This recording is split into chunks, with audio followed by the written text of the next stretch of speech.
시진핑의 150세 영생의 욕망이 당신의 아이를 정조준하고 있습니다. 도심 상공을 휘젓고 있는 헬기는 생명의 구조대가 아니라 장기를 사냥하려 온 국가 포식자의 발톱입니다. 학교와 병원이 도축장으로 변해버리는 중국의 오늘, 국가라는 이름의 괴물이 그 잔혹한 진실을 고발할 것입니다. 안녕하세요. 서사가 살아있는 오디세이 중공 몰락 25번째 시간 150세의 욕망을 시작합니다. 이 험한 세상, 여러분의 댓글 하나, 응원 한마디가 저에게 큰 힘이 됩니다. 좋아요, 구독, 알림 설정까지 꾹 누르시고 우리 끝까지 함께 합시다. 작년 중국 전승절에서 시진핑과 푸틴이가 주고받는 150세 수명, 그 담론은 단순한 노역들이 아니었습니다.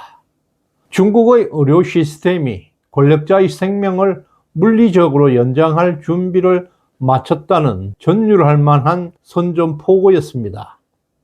공산당은 이제 인민을 노쇠한 지도부의 장기를 갈아 끼울 수 있는 생체 부품의 공급원으로 격화시키고 있습니다. 국가가 국민의 생명을 담보로 영생을 꿈꾸는 역사상 가장 기괴하고도 구조적인 뱀파이어 체제가 막을 올리고 있습니다. 지난 1월 15일 오후 2시 푸젠성의 병원 옥상에 나타난 헬기가 그 지옥의 실체를 증명하고 있습니다. 헬기가 낚아채고 있는 흰색 가방 속에는 무언가 격렬하게 저항하고 있습니다. 꿈틀거렸고 이것은 의료 물품이 아니라 살아있는 아이가 담겨 있음을 강력하게 시사하고 있습니다. 신선한 부품이 도착했다는 네티즌들의 경악에 당국은 영상 삭제와 광적인 검열로 응답했습니다.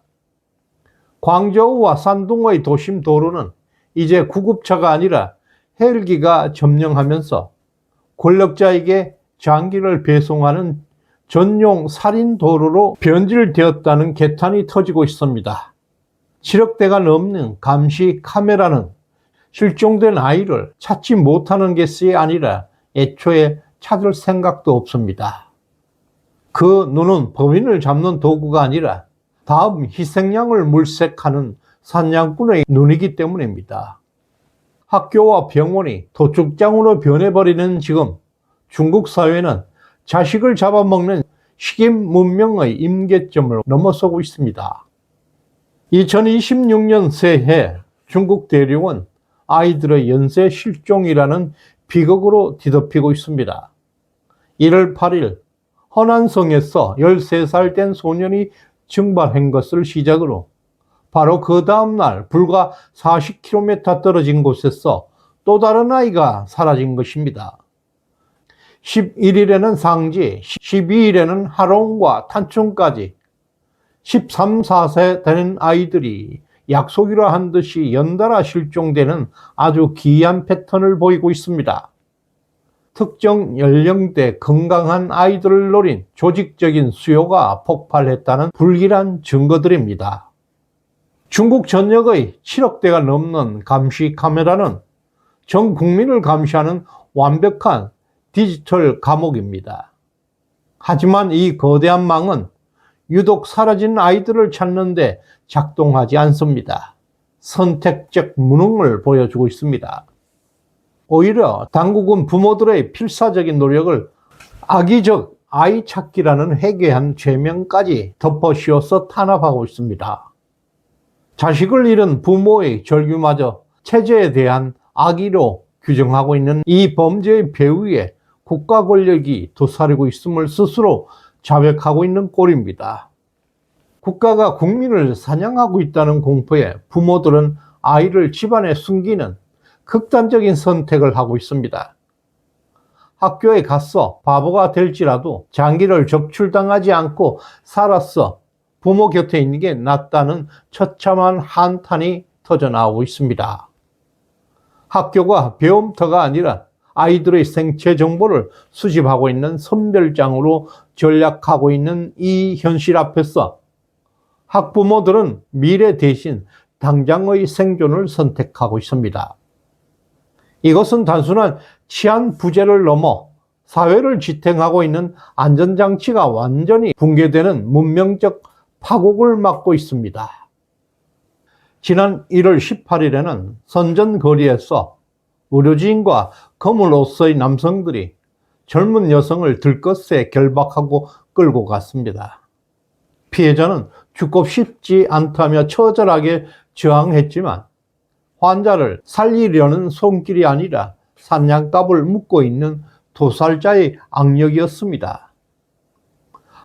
하루 전에 17일 선전 교통사고 현장에서도 경찰보다 먼저 도착한 구급차가 부상자를 짐짝처럼 싣고 어디론가 사라졌습니다. 이 신속함은 생명을 살리기 위함이 아니라 신선한 부품을 확보하려는 약탈적인 효율성입니다. 지난 12월 27일 우렌의 아파트에서 경찰 제복과 흰 가운을 입은 자들이 한 팀이 되어서 가정집을 습격했습니다. 이웃들이 지켜보고 있는 가운데 울려 퍼지고 있는 살려달라는 비명은 공허한 메아리가 되었습니다. 경찰과 의사라는 신뢰의 상징이 이제는 범죄를 은폐하고 합리화하고 있는 가장 무서운 무기가 되고 있습니다. 제복은 이제 치안의 상징이 아니라 거부할 수 없는 면허받은 납치범의 표식이 되고 있습니다. 작년 5월 후난과 6월 광시의 사례를 포함해서 전국적으로 반복되고 있는 이 패턴은 정교하게 설계되고 있는 카르텔 작동을 증명하고 있습니다. 경찰이 현장을 통제해서 목격자를 차단하고 병원은 구급차를 제공해서 신속하게 이송하는 분업화된 시스템까지 나타나고 있습니다. 상납하는 창구로 돌변하고 있는 이상 인민들은 그 어떤 법적 보호도 기대할 수 없는 완벽한 무방비 상태에 놓이고 있습니다. 중국 전역의 쓰레기통과 강가, 숲속 소각장들에는 대량의 신분증이 발견되고 있습니다. 이것은 단순한 분실 사고가 아니었습니다. 주인 잃은 플라스틱 조각들은 소유자의 실체는 증발해버리고 사회적 신원만 남겨진 채 어디론가 처리되었음을 알리는 침묵의 비석들입니다. 특히 숲속에서 급하게 태우다 남은 신분증 더미는 증거인멸의 다급함을 보여주는 물증들입니다. 조직적인 신원 말소가 진행되고 있다는 증거들입니다.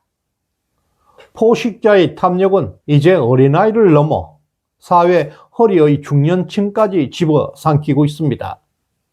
상하이 한 고위 관리는 60세 미만이라면 절대 병원에서 건강검진을 받지 말라고 경고했습니다.